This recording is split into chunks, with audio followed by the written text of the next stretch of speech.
अब पार्ट 2 में उस इंसिडेंट के कुछ महीनों बाद का टाइम दिखाया गया है जब आर्मी को पता चल जाता है कि इस शहर में कोई पैरासाइट्स हैं जो लोगों पर अटैक कर रहे हैं और वो लोगों को बचाना चाहते थे। फिर वो जेल से एक सीरियल किलर को लाते हैं जो पहचान सकता था कि पैरासाइट कौन है और नॉर्मल ह्यूमन कौन है। उसके सामने एक एक करके लोग लाए जाते हैं तो वो सबको नॉर्मल कह देता है, लेकिन जब उसके सामने शिनची आता है तो वो सोच में पड़ जाता है और काफी सोचने के बाद कहता है कि ये भी नॉर्मल है। अब शिनची जब घर जा रहा होता है तो मिगी उसे बताता है कि हमारे बहुत पास एक पैरासाइट है और वो पास की एक बिल्डिंग में जाते हैं जहाँ पर वो पैरासाइट एक इंसान का गोश्त खा रहा होता है। जब वो पैरासाइट शिनची को देखता है तो उसकी तरफ बढ़ता है, लेकिन मिगी इसे मार देता है। फिर अचानक उसे फील होता है कि जैसे उसके पीछे कोई है और ये कोई और नहीं बल्कि वही आदमी था जिसने पार्ट 1 के एंड में शिनची और मिगी की पिक्चर्स ली थी। और फिर हमें शहर का मेयर दिखाया जाता है जो कि पैरासाइट्स की फेवर में बोलता और बहुत बुरा आदमी था और वो टीचर भी उसके साथ मिली हुई थी। और अब हम देखते हैं कि उस टीचर का बेबी भी हो चुका था जो कि बिल्कुल नॉर्मल ह्यूमन था।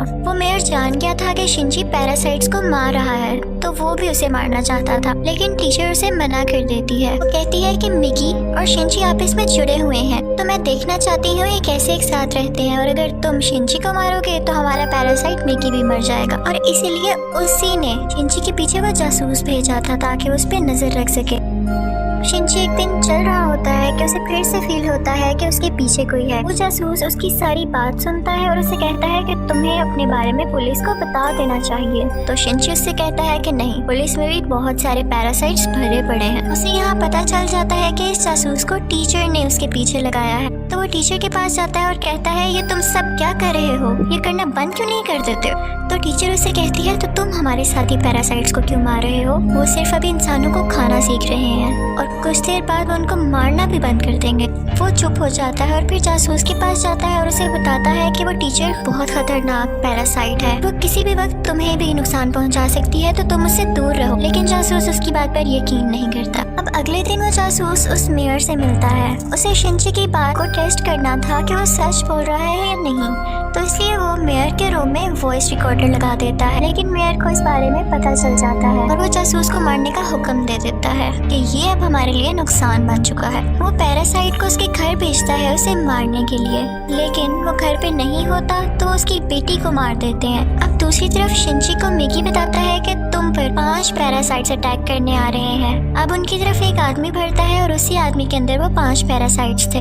मिगी और शिनची उससे फाइट करते हैं और उसका सर उड़ा देते हैं। उन्हें लगता है कि अब ये मर चुका है, लेकिन अभी तो सिर्फ एक पैरासाइट मारा गया था और 4 अभी भी बाकी थे। बाकी के पैरासाइट्स उसके हाथ में आ जाते हैं और उसे कंट्रोल करने लगते हैं। अब वो टीचर मेयर से कहती है कि जब मैंने तुम्हें मना किया था कि तुम उस जासूस या शिनची को मारने के लिए पैरासाइट नहीं भेजोगे तो तुमने ऐसा क्यों किया। अब मेयर यहाँ पर नोट करता है कि उस टीचर के दिल में माँ बनने के बाद इंसानों वाले इमोशंस वापस आ रहे थे, तो इसे ये बात बिल्कुल अच्छी नहीं लगती। अब वो उस टीचर को मारने के लिए 3 पैरासाइट्स भेजता है, लेकिन चूंकि वो भी पैरासाइट थी तो उसको पता चल जाता है कि कोई उसे मारने आ रहा है और वो उनको पार्किंग में बुलाती है और उन तीनों से अकेले ही मुकाबला करके उन्हें मार देती है। लेकिन जब वो घर आती है तो वो देखती है कि उसका बच्चा वहाँ पर नहीं है और उसे एक नोट मिलता है जिस पर लिखा होता है कि तुम्हारा बच्चा मेरे पास है और ब्रिज पर मुझसे मिलने आओ। इनफैक्ट वो नोट उस जासूस का था। वो अपनी मरी हुई बेटी का बदला लेना चाहता था टीचर के इस बेबी को मारकर। वो टीचर घबराते हुए शिनची को भी अपने साथ वहाँ लेकर जाती है। तो शिनची उस जासूस को बताता है कि तुम्हें इसे मारकर कुछ नहीं मिलेगा क्योंकि ये बेबी एक नॉर्मल इंसान है। इसी दौरान आर्मी भी वहाँ पर आ जाती है और उन्हें पता चल जाता है कि मेयर ने अपनी बिल्डिंग के अंदर बहुत सारे पैरासाइट्स छुपाए हुए हैं। अब वो बिल्डिंग से एक एक करके लोगों को निकाल रहे थे और उनमें से जो पैरासाइट था वो उसको शूट करते जा रहे थे।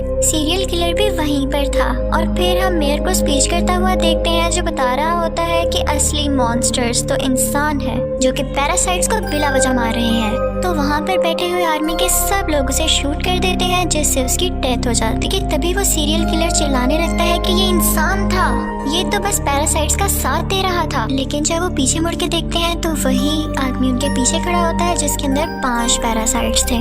सब उसे शूट करते हैं लेकिन उसे कुछ नहीं होता। फिर हम देखते हैं कि जासूस उस बच्चे को फेंकने ही वाला होता है। टीचर जब ये देखती है तो अपने बच्चे को बचाने के लिए उसे मजबूरी में पैरासाइट बनना पड़ता है। वो अपना एक हाथ निकालकर जासूस की चेस्ट में घुसा देती है, जिसकी वजह से सबको पता चल जाता है कि वो एक पैरासाइट है। पुलिस उस पर मुसलसल शूट करने लगती है और वो जान गई थी कि अब उसकी जान नहीं बच सकती, तो वो अपना बेबी शिंची को पकड़ाने आती है। जैसे ही वो बेबी शिंची को पकड़ाती है, बहुत ज्यादा गोलियां लगने की वजह से उसकी फौरन डेथ हो जाती है। यहाँ पर शिंची को अपनी माँ भी याद आने लगती है और उसमें इंसानों वाली फीलिंग्स दोबारा से आने लगती है। अब पुलिस शिंची को अपने साथ इन्वेस्टिगेशन के लिए ले जाती, लेकिन साथ ही उन्हें खबर मिलती है कि उस पैरासाइट ने, जिसके अंदर 5 पैरासाइट थे, आर्मी को मार दिया है। तो शिंची फौरन से कार लेके वहाँ पे जाता है और वही पैरासाइट उसकी कार को रोककर उसका एक्सीडेंट कर देता है। अब वो जंगल में चला जाता है और मैगी से कहता है कि जब तक तुम मेरे साथ हो उसको पता चल जाएगा कि हम कहाँ हैं, तो तुम मुझसे अलहदा हो जाओ प्लीज। इसी के साथ वो पैरासाइट फौरन वहाँ आ जाता है और उन पर अटैक करने लगता है। अब क्योंकि शिंची और मैगी की काफी दोस्ती हो चुकी थी, तो मैगी अपनी कुर्बानी दे देता है, यानी अपनी जान सेक्रीफाइस कर देता है, उसकी बॉडी से अलग हो जाता है और शिंची को वहाँ से भाग जाने का कहता है और मैगी को वो पैरासाइट मार देता है, जिस पर शिंची काफी उदास हो जाता है और फिर अपनी दोस्त के घर की तरफ जाता है। वो उसका बहुत ख्याल रखती है।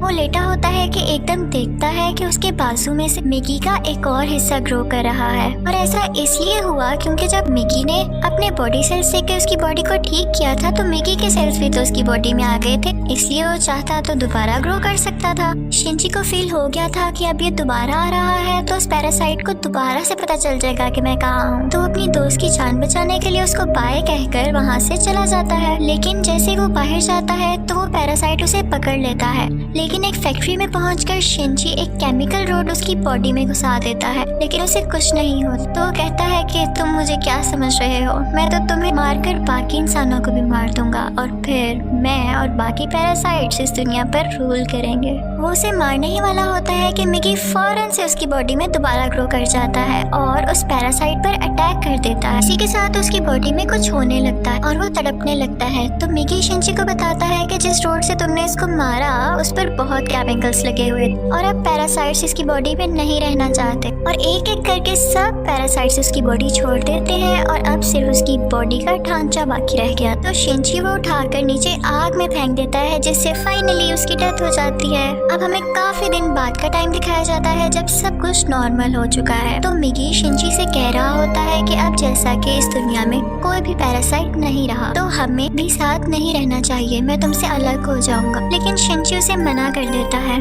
तो मैगी खुद ही अपने आप को खत्म कर लेता है और शिंची का हाथ वापस से अपनी फॉर्म में आ जाता है, जिस पर वो काफी उदास हो जाता है और मैगी को मिस करने लगता है। अब हम देखते हैं कि काफी टाइम गुजर गया है और शिंची और उसकी दोस्त अच्छी जिंदगी गुजार रहे थे और वो उस टीचर के बेबी से भी मिलने जाया करते थे कि अचानक हम देखते हैं कि वो सीरियल किलर वापस आ गया था और वो शिंची की दोस्त को किडनैप कर लेता है। वो उसके कान में कहता है कि असली मॉन्स्टर इंसान है, लेकिन शिंची की दोस्त उसे कहती है कि असली मॉन्स्टर तो तुम हो, तुम लोगों को मारते हो। तो इस बात पर वो सीरियल किलर उसको बिल्डिंग से नीचे धक्का दे देता है, लेकिन शिंची फौरन से जाता है और अपना हाथ लंबा करके उसे बचा लेता है और यहाँ पर उसे फील होता है कि उसकी मदद यहाँ पर मैगी ने की है। और यहाँ पर मूवी फाइनली खत्म हो जाती है, यानी पार्ट 2 भी। Thank you for watching.